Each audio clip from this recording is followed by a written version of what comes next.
Good afternoon and welcome to the Appellate Division First Department.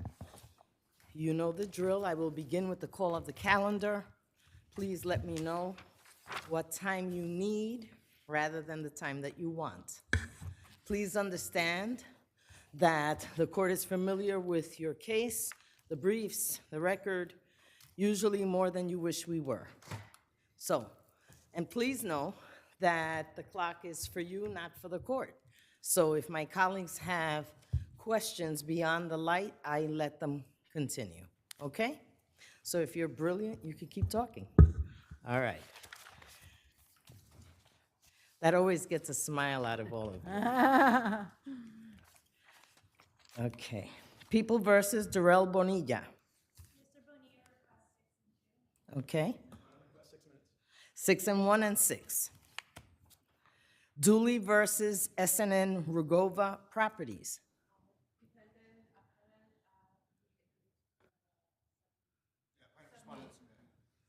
Submit, okay. Thank you. Please have a seat until the rest of the calendar is called, and then you can exit. And I don't blame you, the day is beautiful. C. Dorothy versus Jeremy G. is submitted. U.S. Bank versus Calhoun, submitted. Puritan Partners versus Breezer. Okay. All right, let's do 7 and 2 and 5. Unitrin Safeguard versus Manuel. Submitted. The DWO versus CBS Corp. And forgive me if I butchered the name. For the appellate, we should ask for 7-2. Okay. All right, 6 and 1 and 6. People versus Paulino Camacho. Okay. 4 and 1 and 4. Agonicini versus Skechers USA.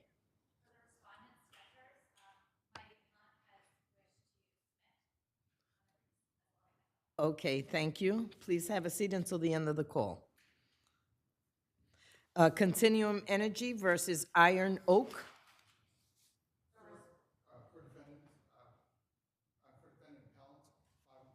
Okay.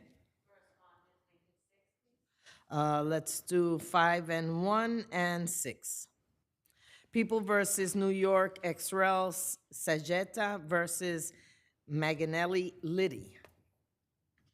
After I said all that, there's no appearance. Submit. People versus Amir Harris. Submit. Diaz Ortiz versus Rodriguez. Okay. 3 minutes it is. Spectrum versus Capital One Bank. Your Honor, Stephen Steinlein, the defendant appellant. I'm introducing my colleague, John Hubbard, who's been admitted to Gohak Beach, who will be arguing this appeal for defendant appellant. Okay, where do you hail from, sir? Virginia. Welcome to our fair city. Thank you. And how much time? 7 and 4. Okay. Plaintiff respondent, 7 minutes. Okay, we'll do 7 and 2 and 7. We've dealt with this issue a number of times. People versus Marquise Rochester is submitted, and Gu versus G is submitted. First case on the calendar. Those who have submitted their cases can now exit the courtroom. People versus Darrell Bonilla, please come up.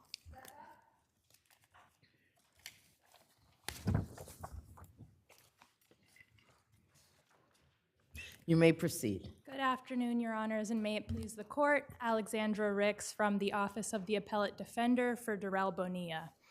I'd like to focus on 2 periods of 30-30 time that together are dispositive and require dismissal. First, the 56 days between the date that Darrell did not appear in court because he was in ICE detention and the date 56 days later that the prosecution... That was following his having bench warranted, right? The bench warrant was issued at the beginning of this period that I'm talking about. Right, so why should that time be excluded when your client absented himself from the court's jurisdiction when required to appear. That typically is excluded time. Because, Your Honor, here, Mr. Bonilla was absented because he was involuntarily detained, and the people are seeking to exclude this time under the exception for a defendant's absence, which has very clear requirements in the statute. This is under 3034C1. Were the people aware of the fact that he was in ICE detention? No, Your Honor, they were not. But the exception that they're seeking to have the time excluded under only applies in two different situations, either if the defendant is a fugitive or if his location cannot be ascertained after the prosecution exercised due diligence to try to find him. Here- Once they did find out where he was and get enough information, didn't they make diligent efforts to find him? We argue that they did not, but the time period that I'm talking about is before they actually learned where he was. There was a period of 56 days where nobody knew where he was. And the exclusion that the people have cited under 3034C1 does not apply on its face. Well, how much time after someone does not appear in court and a bench warrant is issued, what is a reasonable amount of time to permit the people to attempt to locate a defendant that has absconded or failed to appear? How much time is reasonable? I guess what I would say to that is that, one, the exclusion that's at issue really doesn't have any kind of time frame associated with it, because they're seeking to exclude time during which they had to exercise due diligence to find him. But that's what I'm saying. So how soon after someone absents themselves from court? That same afternoon, is the warrant squad supposed to go out? Or can we assume that there may be a couple of dozen likewise in the same position defendants throughout the city that have failed to appear, and so that the warrant squad has another 40 cases to go follow up on? So what is reasonable is my question to you. It can't be the very next day if you haven't done what? Well, I guess the thing here is that I don't think we have to decide that, because here the prosecution concededly didn't try to find him for this entire time period. They allege no efforts that they made to try to locate him, and the clear language of the statute that they are seeking to apply to this adjournment only applies if the individual is either a fugitive or the prosecution exercised due diligence. Neither. Are you disputing that he was a fugitive? There's no suggestion. Right, the only thing you're saying is they didn't exercise due diligence, right? Correct. He was taken into ICE custody in September, correct? Yes, Your Honor. And he wasn't due to come into court till October. Correct, and So we're not. presumably his attorney knew, between his own attorney knew between September and October that he was taken into ICE custody, but the attorney didn't let the DA know until December, correct? There's no indication of what defense counsel knew, but what the real focus here, because 3030 is a prosecutorial readiness statute. But if the defense counsel did know, then the defense counsel would be obliged to give that information to the people so that the people could then utilize that information to produce the defendant, no? That may be true. That's not really the fact pattern we have here. There's no suggestion that defense counsel knew before he told the people. Well, yeah, I mean, why would he let him know in December? The record, as far as the record indicates, he let the people know when he found out, which was on December 18th. Oh, counsel, two questions. One is your claim preserved? Yes, Your Honor. A 3030 issue time period is preserved where the time period and the reason it should be charged are raised in either the opening motion or in reply papers. Here it was absolutely raised in the opening motion. Defense counsel made the exact same argument that we're making now, which is that the time is chargeable because. Second question. Yes. At what point was information provided to the people concerning the defendant's place of origin and the alien registration number? That was subsequent to this time period that we're talking about. the time period we're talking about between October 24th and the December 18th date when the parties found out where he was, nobody knew he was in ICE detention, and so But then during that period, there would have been no knowledge on the people's behalf as to the defendant's place of origin or alien registration number? yes, that's true, but that doesn't affect this time period because the exclusion at issue, it doesn't require, baked into this exclusion that they're citing is the assumption that they don't know where he is. And that's the issue. They didn't know where he is. Except that when a defendant doesn't appear, one of the first thing that happens is that you run his rap sheet to see if he's been rearrested on another case in another jurisdiction. If there was information lacking in the people's possession about his immigration status, then they would not have known to look in ICE. And so I think what my colleague is getting after is, was there any indication prior to that October date of return that the people would have known that this was even possible? Right, I understand that, but there's no suggestion that they knew, but the point is that they didn't try to do anything. They didn't look for his rap sheet. They didn't look for him in any way. They didn't call his family. They didn't canvass local law enforcement. They didn't run his rap sheet. They did nothing, which they concede, and yet they're seeking to avail themselves of an exclusion that requires that they exercise due diligence. Thank you. If I may address the other period in reply. All right. Good afternoon, Vincent Revelisi for the people. I just wanted to remind the court that the trial court only found 104 days chargeable, and the time that's at issue here is 56 days. That wouldn't even bring us over the 184. But I know there's another period that counsel hasn't addressed yet, which may be added to, might bring it So over. why don't you talk about the 56 days and tell us what efforts, if any? Zero.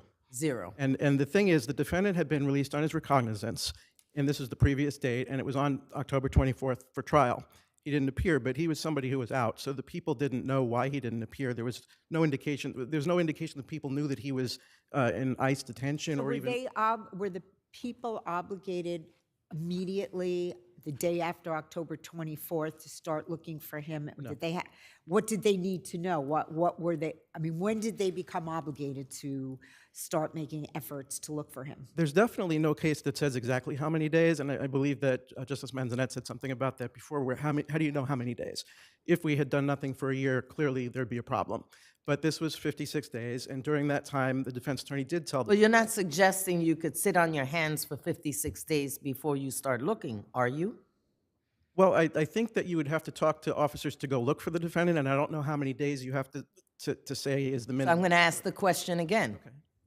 You're not suggesting that you can sit on your hands and do nothing for 56 days following a bench warrant and still avail yourself of 30/30. Well, I am. 56 days is reasonable. You don't call the warrant squad. You don't send out your own detectives from the DA's office. You don't call the local precinct and say, stop by this guy's house and see if this guy is there. Nothing? You don't have to do anything for 56 days? I don't think I can answer that you can't do, that you don't have to do anything, or that you must do anything in particular. I just don't think it's clear what you would have to do. But the defendant didn't appear, and we didn't know So why. wait, because you kind of, Okay, sorry. right? So you're not clear if what has to be done or if anything has to be done? Seriously? Well, there's no guidance as to how long. Yes, but it doesn't mean you can wait for a year before you start looking. So between a year and 50 and the day one, when is it reasonable to do something? I don't know how many days. I'm not trying to be difficult. I really don't know how long, because there isn't really guidance on how long. I think it makes sense to do something Maybe we as soon should as you set can. guidance here then. In this I mean, case- if that's your answer, right, that, you know, when we feel like it. Well, You're giving me no answer, so I'm not trying to be combative with you. I am pushing you for an answer. I do have an answer that isn't exactly what I think you're looking for, but I do have an Okay. answer. One of the answers would be that this is a prosecutorial readiness statute. We had been ready on several occasions. Okay. And here, the reason the case didn't go forward was because the defendant didn't show up. Nobody knew why. I'm not saying the defense knew why either. I don't think counsel knew why until he told us.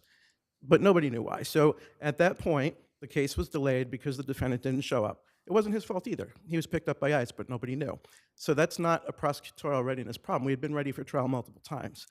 So if we had never been ready, this time would continue to run, absolutely. But because we were already ready, and this wasn't our fault for the adjournment, that's why it's not chargeable. But I do agree, if it took a year or some really long amount of time, there is a period where we'd have to start looking. But we don't start at a long amount of time at a year, right? I know, no, I know. Okay. And so, Because you keep saying that, and my concern is, I certainly don't want prosecutors throughout this state thinking that they can do nothing on a bench warrant and expect to avail themselves of speedy trial time, right, exclusion, and have done nothing when the statute requires you do something. right, and I agree here also. In this particular case, the defendant was being held by ICE in another state, and we didn't have any specific reason to know that he was even being investigated by ICE. So it's a little bit different than if he were just sitting at his house and we didn't go get him. But we didn't look for him, so I'm not trying to say we did. And then as far as the other 2 points, the adjournments that weren't discussed that she's going to address on her rebuttal, we did argue in our briefs that both were unpreserved, because in one case, he didn't make any allegation that there was any chargeable time, and in the other case, he said it was chargeable because the people were not ready. But if you look at the minutes, the defense attorney wasn't there on May 7th, and then on May 8th, it was on for setting a trial date because he hadn't shown up on May 7th. On May 8th, the defense attorney said, I was supposed to try to start a trial yesterday, but I'm starting it tomorrow, and I'm going to be on trial for 2 weeks. The prosecutor also had some things coming up, and they set the adjourn date together. So that wasn't the prosecutor asking for the time because he wasn't ready. It was both parties having things to do and picking the date that would be good. That's all. So we asked the judge to affirm, the court to affirm. Thank you. Thank you. Very briefly on that first period of time, I would like to highlight that the prosecution is the one that invoked this exception under 3034C1, and they acknowledge that they did not meet the requirements of that exception. All right, why don't we go to the other one? Because Yes. at this point, that even if I gave you that 56, we're not there yet. Right. So I would tell al- me how you get there. Yes, I'd also like to highlight the 29 days that respondent mentioned that began on May 8th. Those times, that time is chargeable because it was the prosecution's request. But he's correct that defense counsel said he's supposed to start a trial in a day or two. So both sides could not proceed. That's not quite what happened. So on May 7th, the prosecution came to court and said, we're not able to proceed to trial at this time because we don't have a witness. The following day, they had a conference and they discussed, again, the prosecution said, we are not able to go to trial for at least 29 days because I, the prosecutor, am going on vacation and our witness is not able to come until next month. And so after that point, defense counsel did acknowledge that he had a trial, but again, we're talking about a prosecutorial readiness statute. The law is black letter that where the prosecution requests a time, even in a post-readiness context, they are charged with that time. I have a quick question, counsel.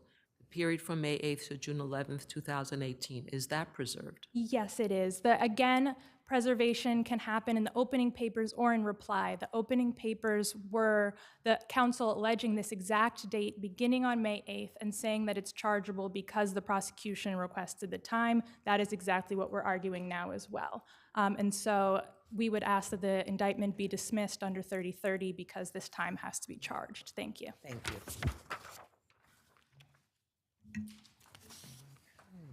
Puritan Partners versus Breezer.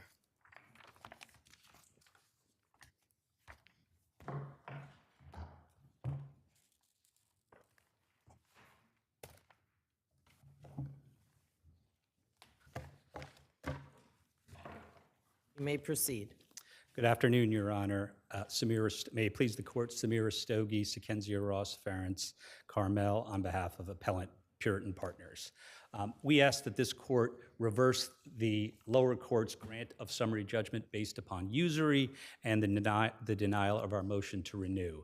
The defense of usury was interposed before any discovery was taken and before we had the opportunity to cross-examine their expert. So your claim is that there was an aggregation of these loans and that got it past the $2.5 million threshold number, right? Absolutely, yes. So explain to me a little bit better, have the courts have any of the cases dealt with a situation exactly like yours? I mean, there were different lenders, they were in the same tranche, was it the same agreement? Because everyone is a little bit different. You're absolutely right, Your Honor. So this was an offering up to $3.3 million. My client, About 1.5, something like that. And under Section 2.1 of the SPA, they said additional investors could invest up to an additional $1.5 million. Since we haven't received any discovery, we received documents before we instituted litigation, and they constituted what they consider to be tranche one investors. We were considered a tranche one investor of 1.5, and investors 12 to 20 were considered tranche one investors for 1.25. So that gets you to 2.75. And that corresponds with the public disclosures that respondents made, where they said they received in a series of notes $2.8 million, one of which was the appellant Puritan. So yes, courts have held that they can be in one agreement and they can be in different agreements. For example, in 16th Street Realty, that included two notes, one for $2.3 million and one for $1.5 million. The court aggregated them because they had the same circumstances, the same character and purpose. What you have before you are draft notes that show that the other investors' notes, along with ours, had the same payment terms, the same use of proceeds, the same collateral. We, Puritan, were designated as collateral agent for all the investors. If one note was breached, all of the notes were breached. So in fact, all of these notes, they were to be treated pari passu, and no note could be paid. At this point, though, you're just arguing you need summary judgment to have the definitive proof. You're not moving for summary judgment. I'm not. You're just arguing that it was wrong for them to get summary judgment because you have strong aggregation arguments and you never even got a chance to develop them. We have strong aggregation arguments, and we also have strong usury interest arguments. Because under Adar Bays, But if we agree with the aggregation, we don't even get to the... you're 100, yes, you are absolutely correct. But let's hear your usury argument. Thank you. Give us a case. Thank you. Under Adar Bays, the value of the interest in the investment has to be determined at the time of investment. So what do we have here? We have a note that has a face interest of 10% and an OID. They claim, respondents claim, that it's 17. Why don't you focus in on what is the difference between their expert and your calculation of interest? Why is there such a big discrepancy between those two numbers, and why are you entitled to further discovery to elucidate why your position is correct? Absolutely. They prepared an expert report. They submitted an expert report, again, prior to discovery that was based upon their own words, subjective assumptions. They were based on financial documents that we weren't provided with. So we had no ability to actually rebut those. But what they did do is they valued the conversion option. And the difference between our case versus Adar Bays is that Adar Bays involved a floating conversion price, which means Adar Bays was a public company. It was 35% discount to market, so it would always be in the money. Ours is a fixed price conversion. So that means prior to an IPO, which has never happened, by the way, but prior to an IPO, it's worth $148.55. After an IPO, it would be worth the price of that offering. So if the offering price was $25 and it went down to 10, our discount is at 25, not at 30. So there is market risk there. And that is why, yeah. Apart from that, why is the base interest calculation so different? Well, the base interest calculation that they provide is 17.6. We provide it at 15.9. In both instances, it's below the 25% threshold, so you don't get to usury. How they put it over is they add what they call a conditional put right. The conditional put right is not in the note, but in fact is in the warrant.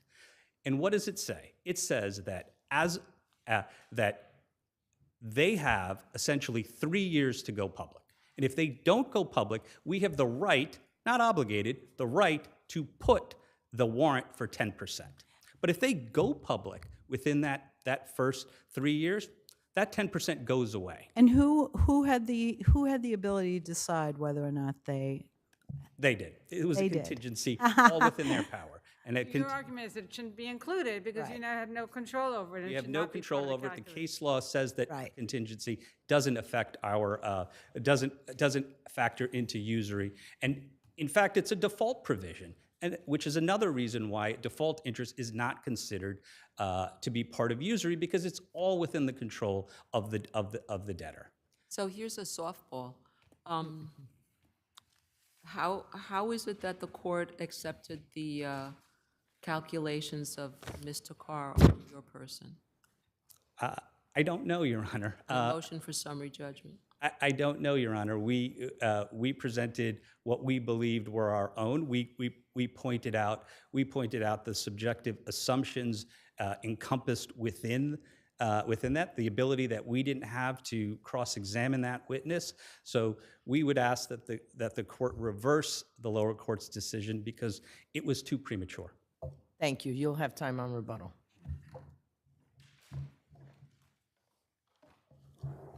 Good afternoon, Your Honors. Chris Sullivan of Nutter McLennan for the respondents. Counsel, why don't we start with the aggregation issue, since you don't get to the usury without the aggregation. How was it proper for the court to decide, as a matter of law, under the circumstances of this case, that aggregation was improper? Because Puritan's own loan documents refute its aggregation theory, and that's what Justice Bork focused on and said, specifically, starting with the securities purchase agreement on which they based their entire aggregation theory. But didn't the securities purchase agreement apply to all of the different loans and not just the loan of, Absolutely not. And that's the key point, Your Honor. And that's what you didn't hear from counsel, or you won't read in the brief. On page 258 of the record, the securities purchase agreement provides that it's between Breezer and, quote, the purchasers. Right, but the purchasers is not Puritan. It is Puritan. But how do we know without discovery whether or not there are other purchasers, as it certainly indicated that there would be other purchasers, and who those other purchasers are? Because there's been absolutely no discovery produced. Who else potentially borrowed money?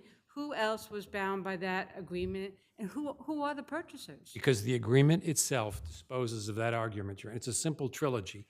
One, the agreement is between Breezer and the purchasers identified as a purchaser on the signature. So how do we know, though, without discovery, whether there are other people who are investing money under that same agreement that says addendum Exhibit A, Purchaser 2, Purchaser 5, and your own documents show that more than this party invested? Because the agreement, Your Honor, disposes of that I argument. don't think it does. It says purchasers. Section right? 2.1 of the agreement, which is the argument, the Right. provision they're relying on, says Breezer is selling to the purchasers, which means Puritan, Purchasers. defined one as Puritan. No, but it's purchaser, defined in the agreement as Counsel, when the court is talking, you should not be, okay? Thank you, Your Honor. All right, let's assume that we don't think that that's right. Why not have discovery to see if there are other investors, as indicated in your documents, that are investing in this tranche under the same terms for the purpose of aggregation? Because 2.1, Your Honor, says that other I don't agree with you. I think it's ambiguous. No, no, What if I think it's ambiguous, the document is ambiguous, and your own documents raise an issue as to whether or not other money loaned to you should be aggregated, why should we not have discovery on that issue? If I can, Your Honor, 2.1 doesn't talk about other loans. It says other potential investors can invest in loans by Puritan the Breezer. There's no dispute. There are no other loans. None. It's undisputed on the record. How is it undisputed? Because Puritan's own papers concede there is one loan. Oh, one from loan. this person. I'm not talking, we're talking about aggregation. I understand. Right? The aggregation only applies. How is it undisputed? Because the aggregation only applies to 2.1, which says invest in Puritan's loans to Breezer. There are no other loans here. There's nothing at issue whatsoever. You're saying there are no, you represent that there are no other parties who are investing under that same SPA. Yes, this agreement is signed only by Puritan No, and I'm not Breezer. talking about this agreement. I'm talking about other investors who are, because it was up to 3.5, right? This document referenced loans up to 3.5, but it So only how provides could we for- find that that is clear on its face? because there are only two parties to the agreement. Why would they use the term, the problem with what you're saying is, why would they use the term purchases? It would be very, very simple to put in the term Puritan, the actual party, and it's unusual not to. The only reason I could possibly think of why they'd use the term purchases other than Puritan is because they're envisioning that there are going to be other investors. I'll give you a And reason. why shouldn't they, at a minimum, get discovery? Because that is an easy thing to ascertain one way or another, and there are public documents which seem to support their argument that there were other purchasers. Your Honor, they made a loan at 63%. They drafted the Well, documents. that's your They argument. Well, they disguised it as a securities investment. It's a loan. It's one loan to one purchaser. This is their agreement. They may say in the agreement, oh, other people can invest in our loans. They only made one. No, Nobody because invested. it's undisputed. It's If I may, Your Honor, undisputed, though, that the loan was their loan was 1.5, and there's evidence that more loans were made greater than the 1.5, not that other people took just pieces of the 1.5, or at least there's a disputed issue of fact as to that. This is a startup company. It can't get traditional financing. It takes loans from every private investor. Most of them are owners of the company. So it's got myriad loans. This argument that all those loans should somehow be aggregated under Section 2.1, which only talks about investment in Puritan loans to Breezer. That's it. On the face. And what Justice Bark looked at was their own language in the document. And he said, your Let's document is... forget that that's the same argument you keep making. Okay, then just one very fast... Counsel, your light is up. I So appreciate- I'll give you 30 seconds. That's kind of you. Thank you so much. The statement that Adar Bays does not apply to contingency, absolutely false. The whole point of Adar Bays is that the court values a contingent option or a warrant which only comes into play if there are subsequent triggering events.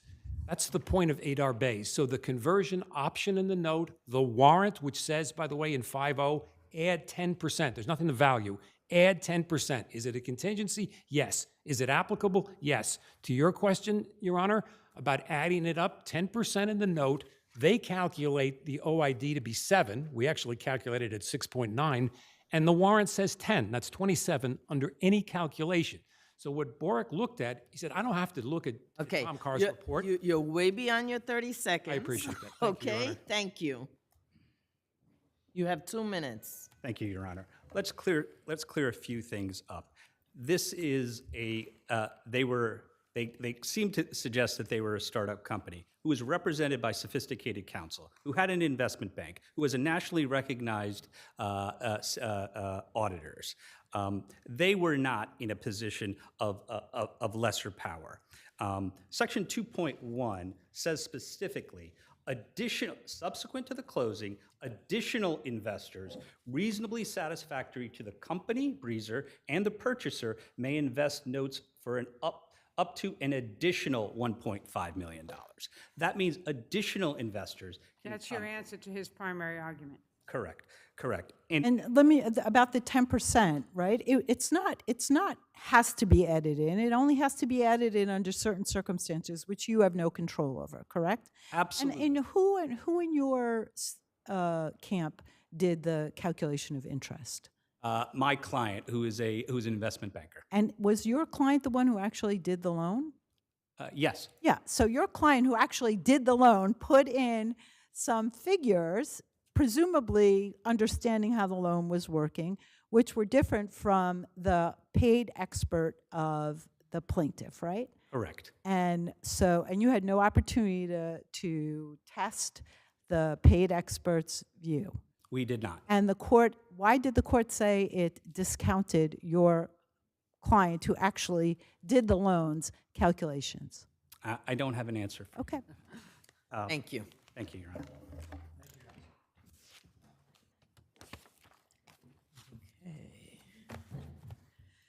The DeWo versus CBS Corp.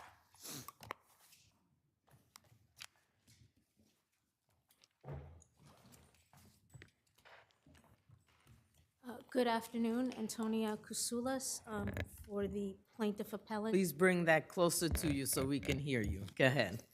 For the plaintiff appellant, Mr. Dago,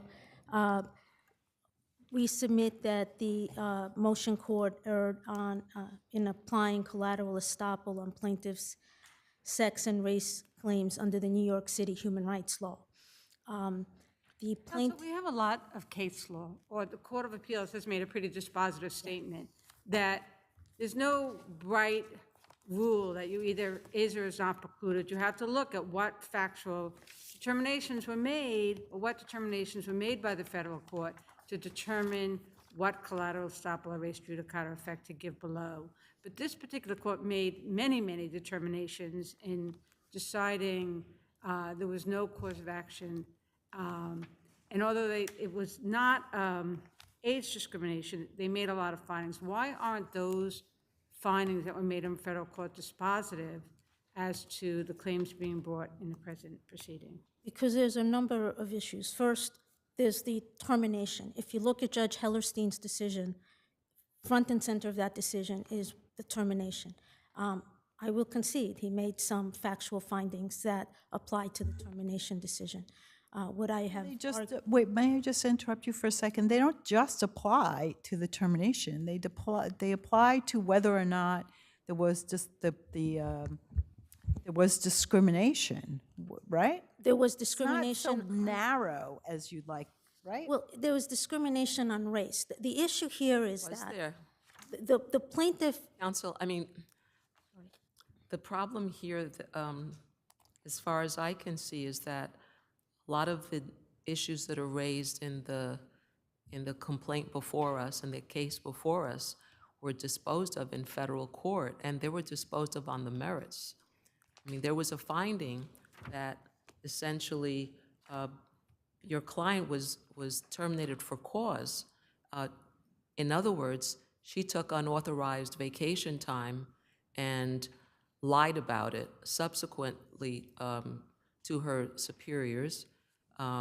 She also asked that information given to one supervisor, or I'm just saying superiors generically, that information not be shared, and that was so very different from the two comparators that are described here.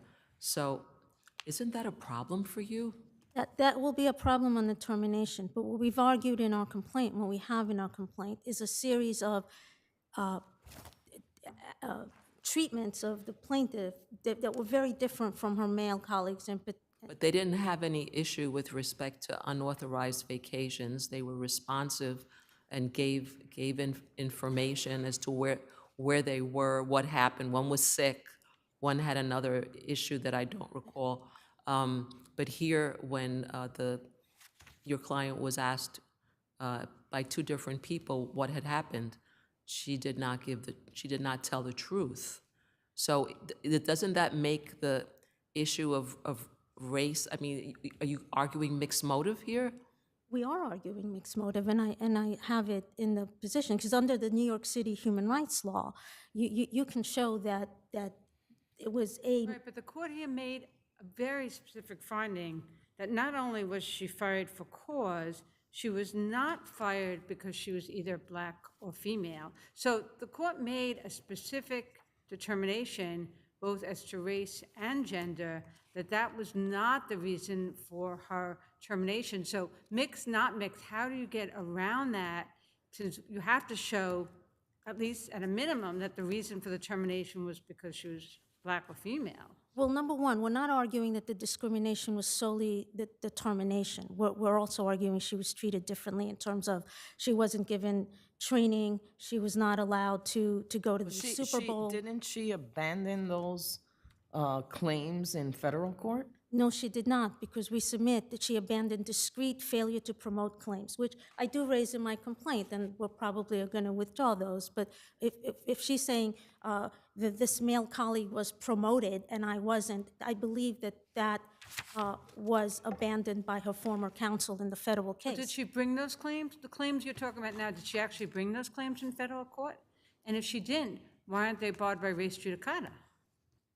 She brought claims of failure to promote in federal court, but Well, you're But saying not failure to train, though. That's a right, that's a the different training is claim. different. What she's saying is Right, but my colleague's point is, if you bring an action in federal court, and in any court, Yeah. you have to bring every action that could possibly be raised, and if you don't, now you're barred from bringing it in another action, and it wasn't brought up in the federal action, so you're barred.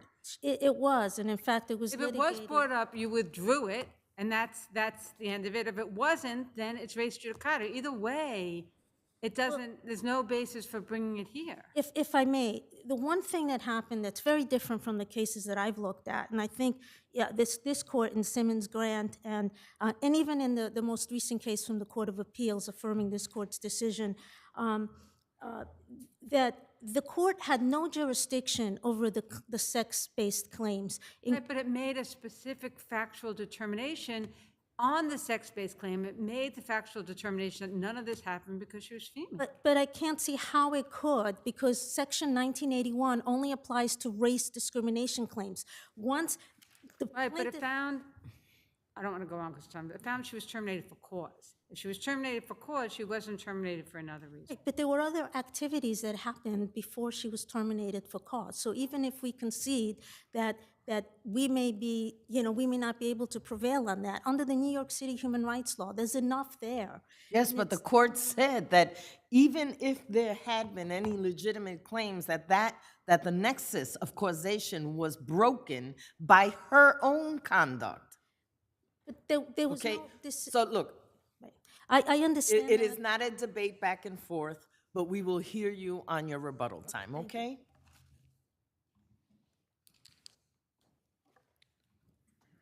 You may proceed. Good afternoon, Your Honors. Roy Salins of Davis Wright Tremaine on behalf of Respondent CBS. In New York, cases like these happen all the time, where the federal court dismisses claims under federal law and then declines to exert supplemental jurisdiction over city law claims.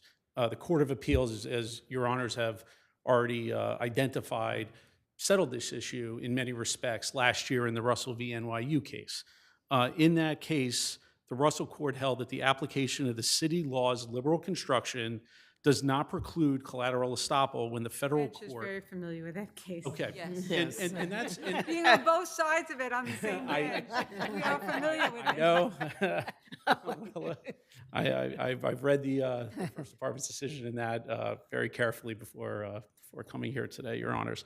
But in this case, Judge Hellerstein, made a very conclusive determination regarding Ms. Dedewo's conduct. So even though the 1981 federal claims don't encompass sex discrimination, could he still make findings that would have collateral estoppel effect here in this case now? Yes, of course, because his ruling is that there was no discrimination whatsoever. It was only her conduct that led to the termination. And we cite a couple cases in our papers, including Peterkin, in which the First Department concluded that collateral estoppel barred a city law age claim after the federal court dismissed Title VII race and national origin claims. We also cited Christ, which is a New York County case, basically the same thing, where it barred a city law disability claim after the federal court had dismissed federal age claims. So it applies just as well. One other point, just to clarify things, Your Honors, these additional allegations that arose, plaintiff had a full and fair opportunity over 3+ years to litigate these claims. The issues that were, the facts that were identified in the complaint, these additional instances, were all litigated. They all came up in discovery. It was not presented before Judge Hellerstein. And for those reasons, it's either waived along with the failure to promote, or it's res judicata. If your honors don't have any other questions, I'll save the few minutes. Thank you. And your colleagues behind you, thank you. You may proceed. Address the issue, both in the Russell case and in the, Lower that so that we can hear both in you, the yeah. Russell case and the Simmons Grant case, the courts have warned about using collateral estoppel to essentially defeat and frustrate the purpose of the New York City human rights law. And what That's why you have to make, there has to be a showing that there's something about the different analysis, which is very different in the city human rights law, somehow makes the findings in the federal court inapplicable, and that's what you need to show somehow. Well, just for example, the question of sex discrimination, whether she was denied an opportunity to go to the Super Bowl or to the Final Four, she was the only female technician working for CBS. Again, Sports. but those issues were not flushed out in federal court. And they had to be. They had to be. They were flushed out because part of the discovery in the case, of course, I'm not privy to it, but and I think it's on the record, the EEOC complaint that my client wrote actually sets forth, I mean, I literally almost verbatim some of the issues I raised. Judge Hellerstein didn't get to that. If you look at the heart of Judge Hellerstein's decision, it focuses on the termination rather than what had preceded the termination, which Thank even you. led to my client complaining about Thank you so discriminatory much. treatment. Thank you.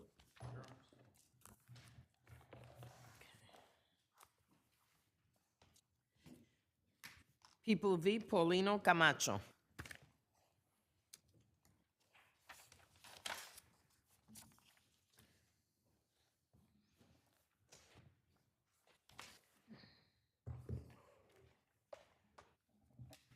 You may proceed. Thank you. Adrienne Wells, Center for Appellate Litigation for Mr. Camacho. Mr. Camacho is asking this court to reduce his post-release supervision sentence to 5 years because of the significant childhood trauma coupled with decades of serious mental health issues and serious drug addiction issues that were mitigating circumstances warranting a reduction in his. And of course, we don't have any of the real details of that from the probation department because the court sentenced this defendant without the benefit of the required pre-sentence investigative report, correct? That's correct. So why should this court not remand this case for resentencing for that purpose? Because it has the plenary power to reduce on its own. I know we do. That I know. But it seems to me that in a case such as this, it is very important that a pre-sentence report be in the record and on file for this client.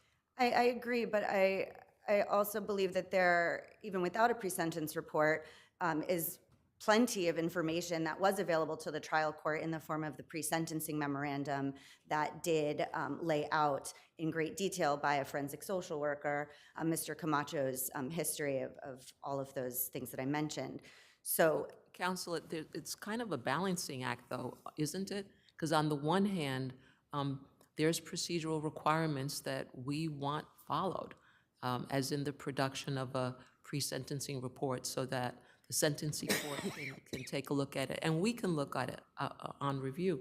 But here in particular, and here's the other side, you have someone who's being convicted of sexual, what am I going to call it? Misconduct, crimes. correct. Right? I mean, 2015, 2016, 2018, and the one before us is 2020. So don't we need that report in order to be guided by at least some of what it says? I think the report would be, let me walk that back. I first and foremost want to acknowledge that this is serious conduct. you. I'm not arguing that it should be taken lightly. I think But I gotta tell you though, based on that record alone, God bless you, Salud. there is zero reason to reduce PRS. He was on PRS, right? correct. When he committed this crime for having done the same crime twice and 3 times before. So without a pre-sentence report, a reduction of PRS with this record It is a and this history, without a, no. It is a serious history. It is a serious offense, as is the sentence that he was given to 3 years jail time. That's not insignificant prison time. 5 years. I'm is not concerned insignificant. about his behavior after he gets out, and he's out. He's been out for almost a year with no, to my knowledge, no incidents, no arrests, and no violations. Wonderful. So a pre-sentence report will let us know that. Well, Judge, I think this court still has plenty of information at its disposal now that provides a basis for reduction without remanding to the lower court. Okay, thank you. Thank you.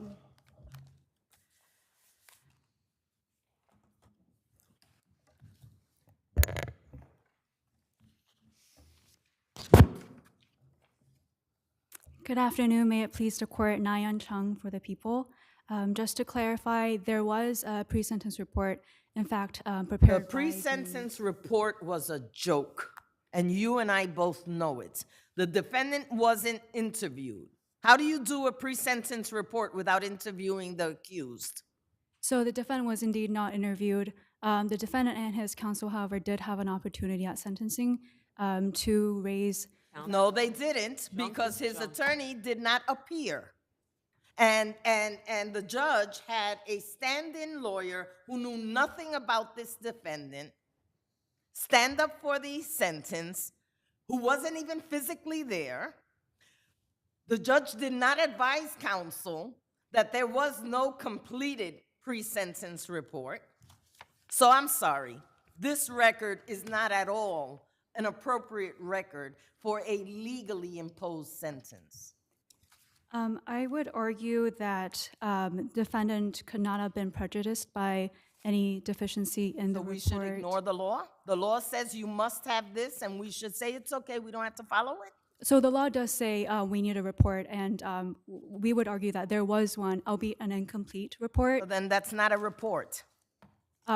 It's not worth the paper it was written on.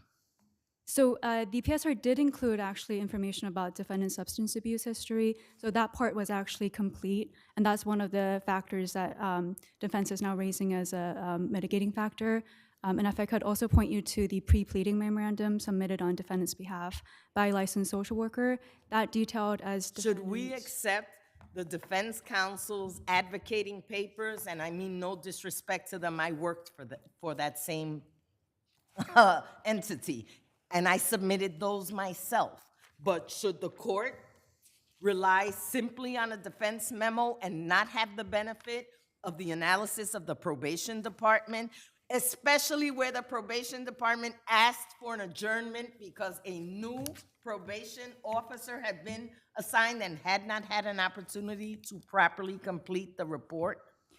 Right. So in this case, as I mentioned, the court did have the substance abuse history from the PSR, and although it was from the defendant's, What I said. Go ahead.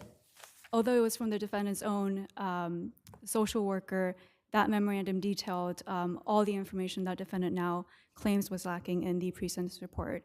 And if I could also point out that that claim was unpreserved and waived. The defendant's sentence itself was hardly excessive, as Your Honors have pointed out. He has been convicted of multiple. Can a defendant waive something when he didn't have counsel? And let's not say that the person that the judge had stand in for the sentence so he could push his case forward substituted for counsel. So I would point out that that counsel was from the same office. Yes, but he knew nothing about counsel, please. You know that what I'm saying is true. I know you do. Right, and I'm just saying that even if even though the report was incomplete, defendant was not prejudiced in this case. Ideally, we would want a complete report, and unfortunately, that was not the case here. But the Counsel, what sentence you're asking us to do is to just make a subjective analysis. We need more than that. Surely you can bring that message back. Yes, I will do so. And if I could just mention that the sentence itself was not excessive given the seriousness of this crime and his lengthy criminal history. If there are no further questions, we would ask that you. You notice we didn't say anything about that. Our focus was the lack of a report. So I want you to make sure you take that back as well. That was our focus. All right? Thank you. Just a brief response. We are not arguing that there was a procedural error where preservation would be required, simply that in the interest of justice, 5 years is the appropriate sentence in this case. Thank you. Thank you. Okay. Teresa Agnesini versus Skechers. That was submitted? Sorry. I have my notes on my thing, not the. All right. Continuum Energy versus Iron Oak. Thanks.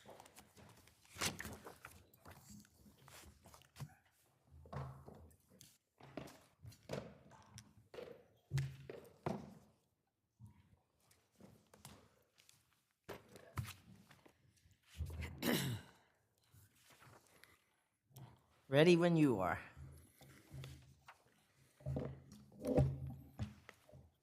Good afternoon, Your Honors. Stuart Wells from the law firm of White and Williams on behalf of the defendant appellants. This is an underlying action in which, in the underlying action, the plaintiffs seek to vacate 2 confessed judgments and recover $35 million against my clients on the basis of fraud and breach of fiduciary duty. On appeal, we are here today based upon an appeal, appealing a sanction order that was entered against my client on account of conduct in the delaying of the prosecution of the underlying case, conduct that in large part was precipitated and caused by the plaintiffs. I can't even believe you said that. Go ahead. The failure to produce documents for months and then to produce a data dump was the fault of the other party? Well, we appreciate that, Your Honor, but the record reflects. Appreciate it? What the record reflects here is that What do you appreciate?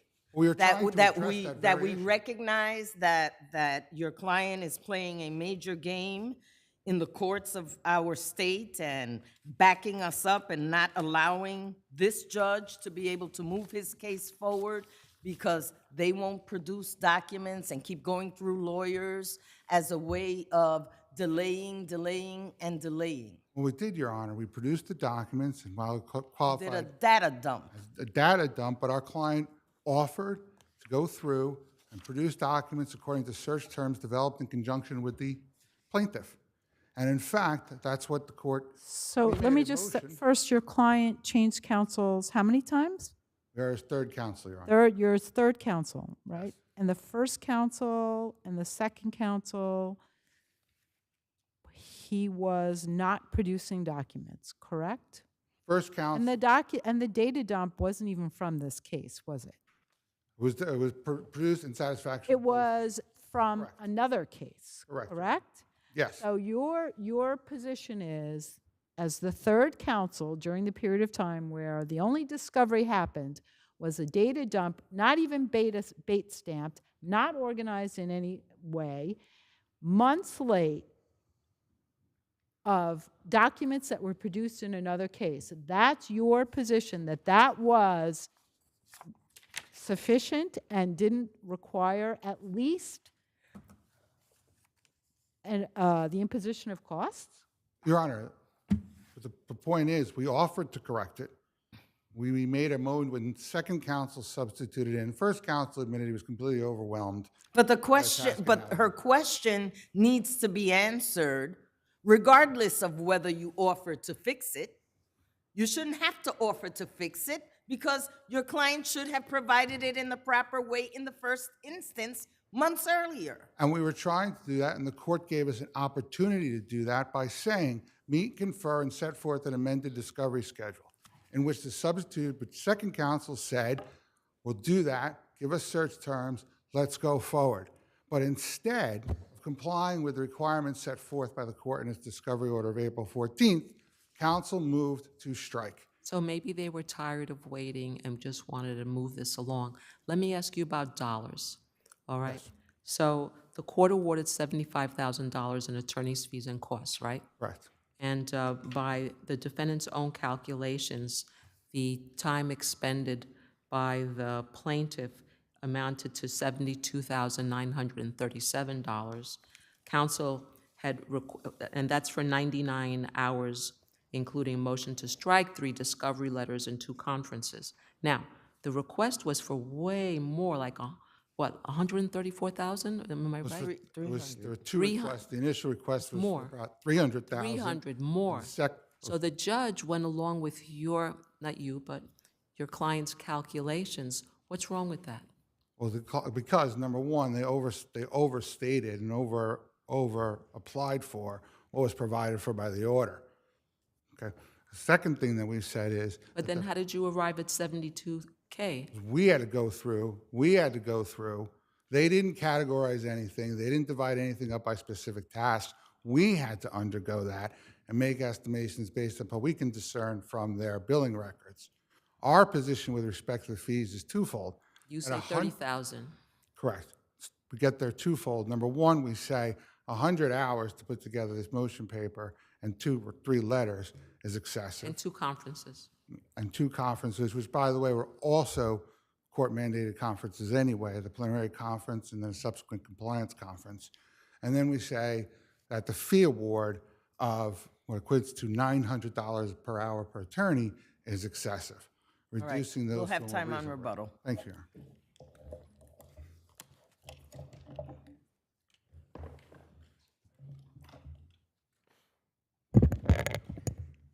May it please the court, Lauren Capola on behalf of respondents.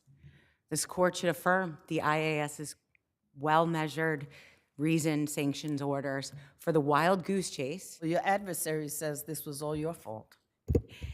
Yes, Your Honor, and we think that such allegations are meritless.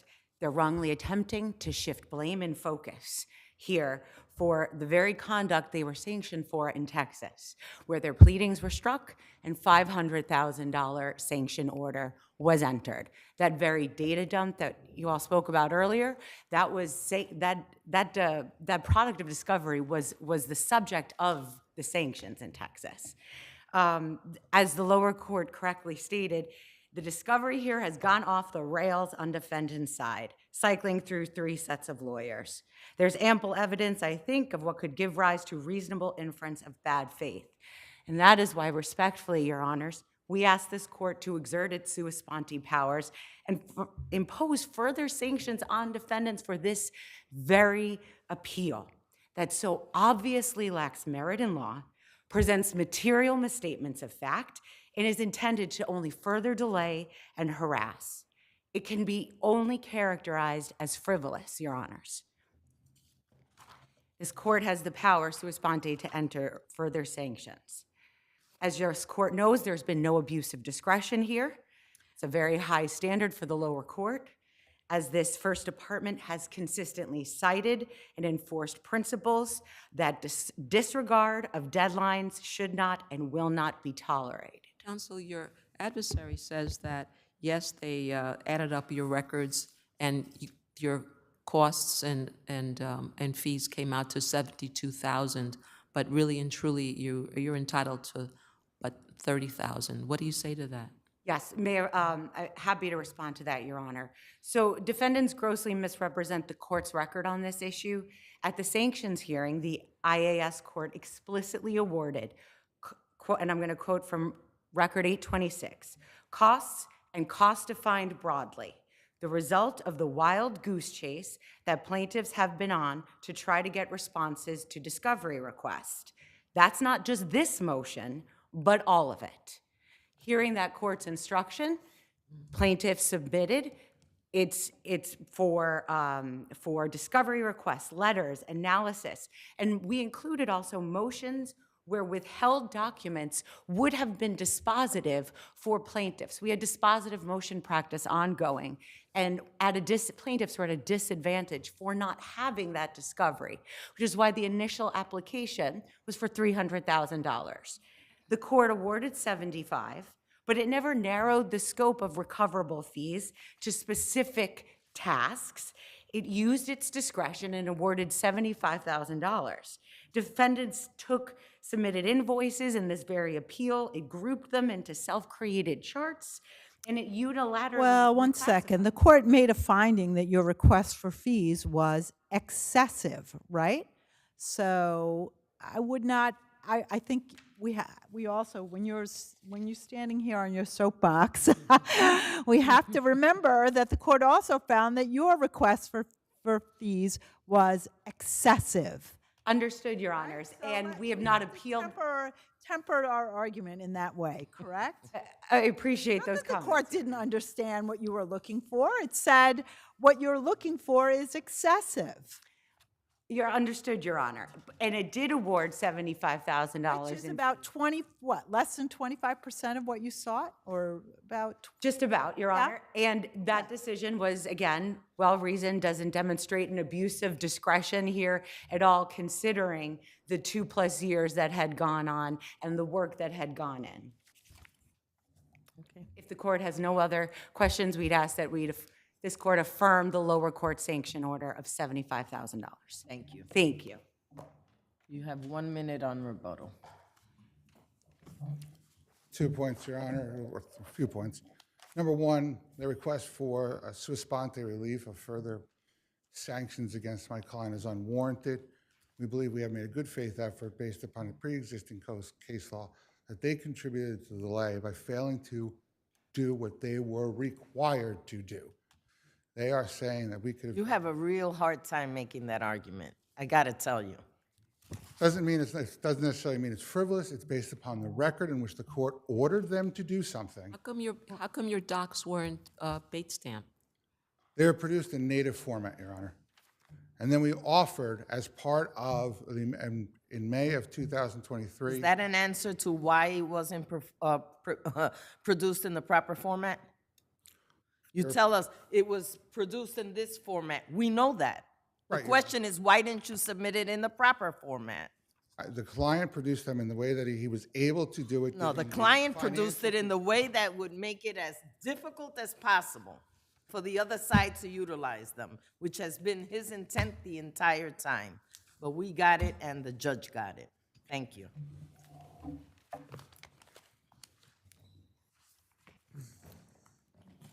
Diaz-Ortiz versus Rodriguez.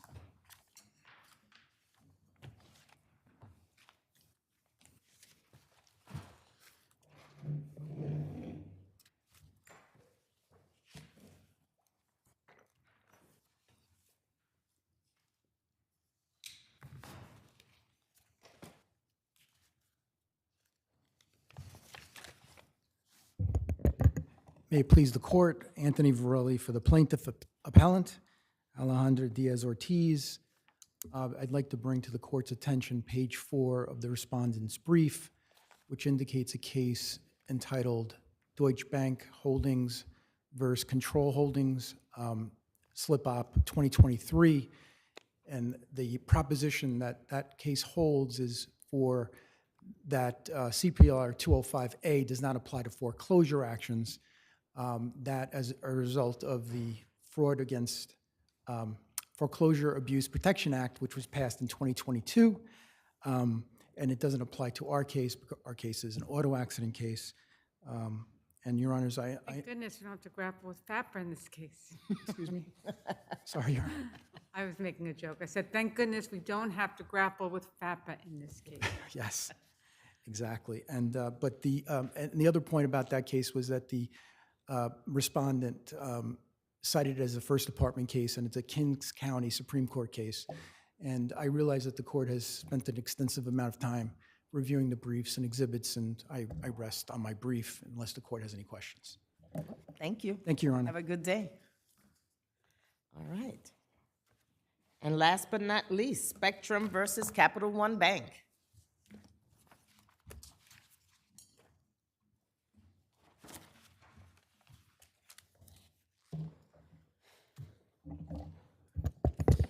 You may May it please the court, John Hubbard with Troutman Pepper Locke on behalf of the appellant Capital One. Capital One has three main points in its appeal. The first is the respondent Spectrum's claims are untimely. The parties in the contract, in the general provisions, they agreed to a 1-year time period within which to file suit. In the complaint, Spectrum alleges that Spectrum's authorized comptroller made the ACH transfers at issue between 2018 and 2021. So does the UCC control these ACH transfers that are at the heart of this case? They certainly do have some application, Your Honor. The only two causes of action that are left, however, are breach of contract and obviously the UCC Right. Article 4A207. They govern the relationship, certainly. For example, UCC 4A202 deals with security procedures for authenticating unauthorized transfers, but a lot of the... One of your arguments, though, I'm sorry that the UCC preempts the contract claims? It was one of our arguments in the lower court, Your Honor. We did not appeal that part of the decision in the motion to dismiss. The preemption argument specifically, we So did you're not. not arguing that the cause of action for breach of contract is preempted? No, Your Honor, we did not make that argument on appeal. We did in the lower court. We did not see that there was any conflict between any provisions of the UCC and any provisions in the contract, frankly. The contract, it's Capital One's position that the contract is clear here and should have resolved any of the claims when you have an authorized user making allegedly fraudulent transfers. Regardless, under the contracts... But now, in your complaint, which was relatively short and sweet and to the point, I mean, you didn't really identify which provisions of the contract you claim were breached. So I was trying to figure out what... Yes. Oh, Yes, Your yes, Honor. And I would agree, Your Honor, that the respondent Spectrum never identified, has never identified to this day, nor in their complaint have they identified any of the provisions. In the briefing before this court, they have attempted to identify provisions, Section 3A, which references the security procedures for authenticating transfer orders. Authentication is not at issue in this case. We know who made the payment orders. It was Kevin Lee. We also know, according to the complaint, that Kevin Lee had full authority to initiate those payment orders. So authentication, which is really testing whether or not it's the same person that it should be, that's not at issue in the claim. So doesn't Section 12 of the ACH agreement for error detection carry the day here in terms of the bank had no duty or obligation to detect any entry errors submitted by an authorized agent of the customer? Yes, the bank would certainly agree with that position, but we would push it a little bit further. It's one of the many provisions in the contract. This is a commercial entity, Spectrum. This is not a consumer contract. Frankly, it's an airtight contract when it comes to when an authorized user. You started by saying, if I'm not wrong, that these remaining claims are time barred. Yes. And they're time barred, why? What specifically time bars both? I think it's the second and fourth causes of action that were left after Supreme Court, correct? That's correct, Your Honor. And it's in the general provisions section, and I'm sorry, I didn't bring my glasses with me, 8C. That's bad. It is Sympathize. Section 8C in the general provisions. The parties agreed that any action arising from the services has to be filed within 1 year of the event that occurred. And obviously, the services includes the ability to make ACH transfers. Counsel? Yes. Finish, I'm sorry. And all of the ACH transfers were made 2 to 5 years prior to the filing of the suit. Would you juxtapose the definitions of misdescription versus authorization and how they interplay with what you're talking about here? Yes. So Misdescription comes up in this case. We contend, the Capital One contends that really there should not be a 4A207 claim, and that's where misdescription comes in. And the UCC statute, it defines what a misdescription is. A misdescription is a mismatch. When a transfer is ordered, there's a mismatch at the beneficiary bank, the receiving bank, not Capital One in this case, but the money where the money was transferred to. There is a mismatch between the account name and the account number at that beneficiary bank. That is, so that had to be pled in order to file a claim under 4A207. It's simply not in the complaint. Now, with regard to authorization, we do believe that this... And was that something that happened here? The That didn't even happen here, right? Because Well, it's... the employee who did the embezzlement made checks out to himself and wired money to himself, to his own personal accounts. So it went exactly where he intended it to go. Well, that's what, and the Capital One would also argue that, frankly, he had, with that authority, and that's the key, kind of the key to the case, and it's alleged in paragraphs 15, 16, 17. With that authority, Kevin Lee was frankly entitled to send that money.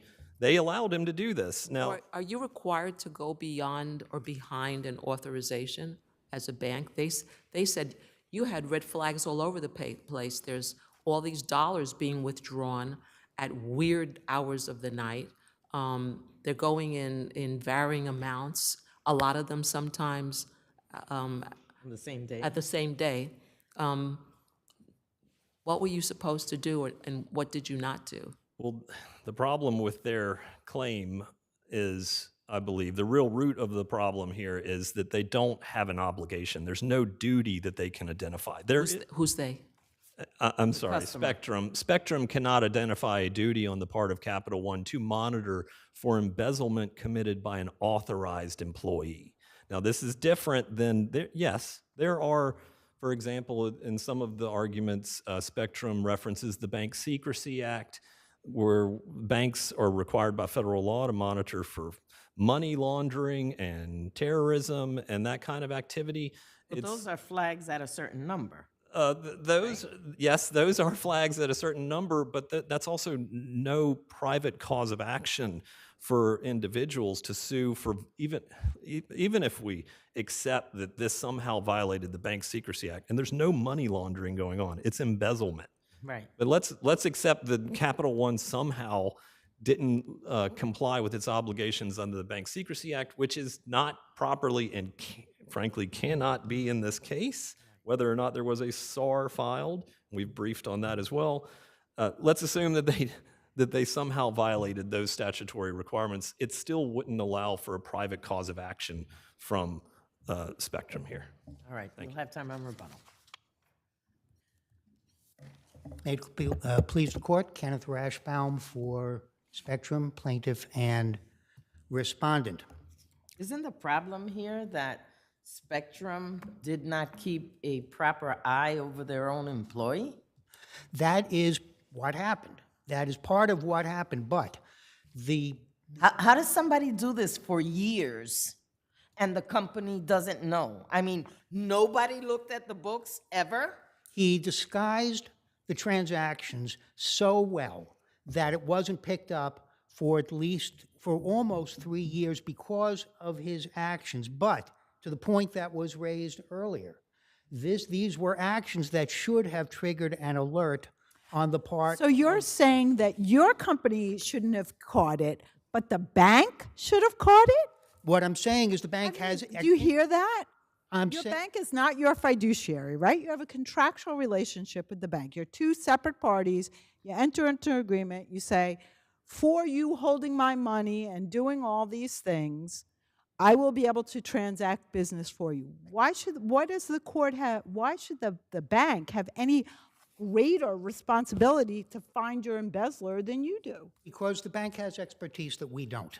Our client. All you have to do is look at your bank It's more- statements. Yes, but the way they were disguised here as vendor payments, as payroll payments, we didn't Counsel, have that. what this tells me is that this business did not go through an audit in how many years? Because an audit annual audit that you presume everybody does so that they could file their taxes, right? That at least in year one, the principals of this company should have picked up that something was awry.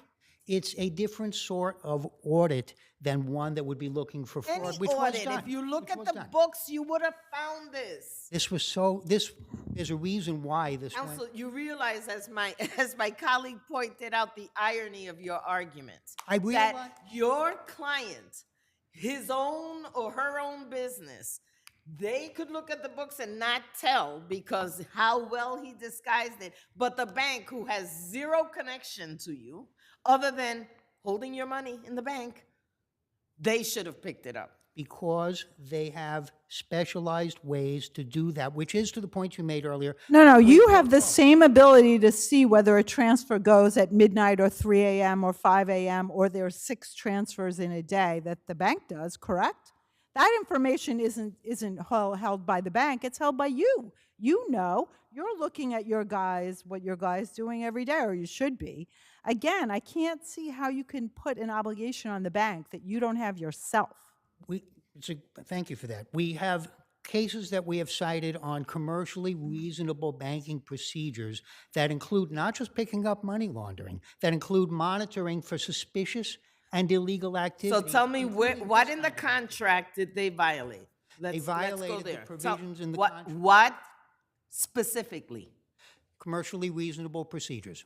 That's not in the contract. I mean, what I, Loosey-goosey, isn't it? I mean, what I said before, and I apologize, I asked the wrong question forgetting who was who, but you're the one that put together the complaint, and the complaint in the breach of contract section doesn't really indicate what section of this contract. Commercially reasonable behavior is not, a provision in the contract.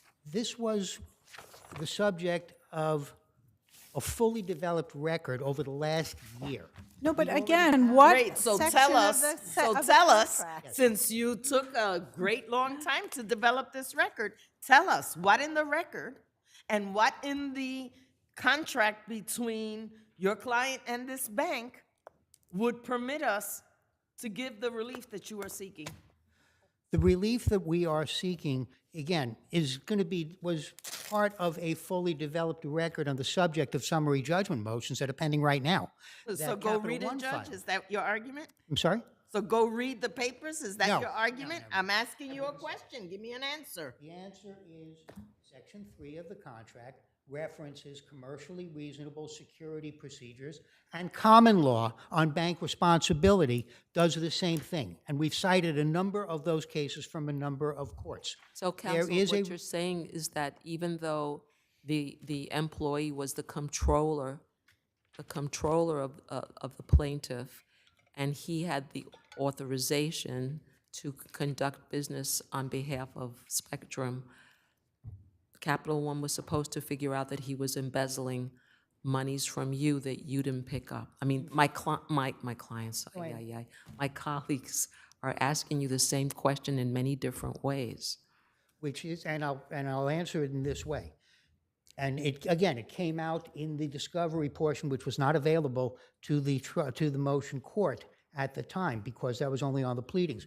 But from the Office of the Controller of the Currency has set regulations indicating that banks, as part of their risk management program, should have a process for determining the possibility of insider fraud, which they define as embezzlement.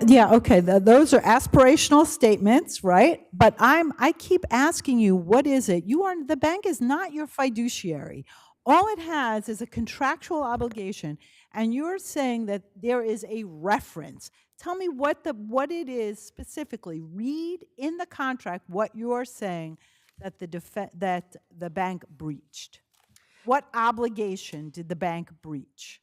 In Section 3, it says that the customer has reviewed security procedures and offered and recommended by the bank, and agrees that such procedures are commercially reasonable. So that says that you agree that what they're doing is correct. That has nothing to do with an obligation that the bank breached. Again, you seem to be putting on the bank some kind of good over and above a contractual, like a fiduciary obligation. And I keep telling you, show me in the contract what it is. That section says, you've looked at the bank's procedures and you agree that they are commercially reasonable. It takes, So you tell me how that creates a breach. it takes two to agree. And the bank has agreed with, this is not a signed and negotiated contract, by the way. The bank, in its own clauses, has stated very clearly that its procedures are commercially reasonable, and says, again, unsigned, unnegotiated, this is not that kind of contract. You don't have to go to that bank, right? You can go to any bank in the United. You signed the customer agreement, didn't you? No, And if you didn't like no, you there was did. no signature on All right, this one. so are you denying that you have a contractual agreement with the bank? We're saying we have a contractual Okay, agreement with so the you bank. could have, We if are. you didn't like that term, you could have gone to Bank of America, you could have gone to Dime Savings Bank, Apple Bank, any bank you want. The fact that they hand you a pre-printed contract doesn't mean that you are suffering from no choice to sign it. You can go to any bank you want, right? Except, And that statement says, me, customer, has looked at your procedures, and I agree that they are reasonable. That's what you agreed to, correct? That's what that says. Yeah.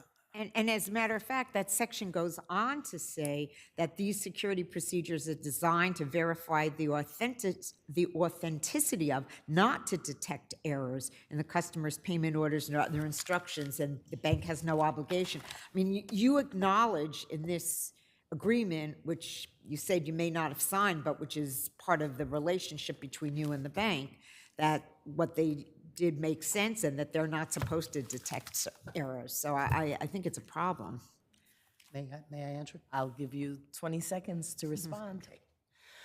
The bank represented and put forth in its contract that their procedures are commercially reasonable.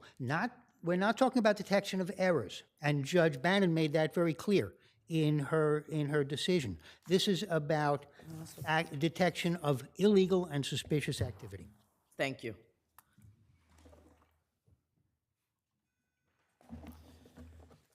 So, counsel, your adversary says, I'm not a bank. I don't have the mechanisms that the bank has to detect fraud or wrongdoing. You guys do, and you let us down. What do you say to that? This is a contractual relationship. As the court correctly noted, it's not a fiduciary relationship. And in that contract, the parties made certain agreements, and they agreed that the risk of this type of activity would be held by the customer. They expressly stated that the bank could rely upon payment orders received from the authorized representative. And so let's assume for a second that the bank has a better ability to monitor the employees of Spectrum. We would disagree, but let's assume that's true. It's still contrary to the contract, and they made clear when they entered into the agreement. You can't go in and audit Spectrum, can you? No, we can't. And I would also add that Capital One has millions of customers and cannot be expected to cover this type of. Thank you. Have a good day, gentlemen. Thank you.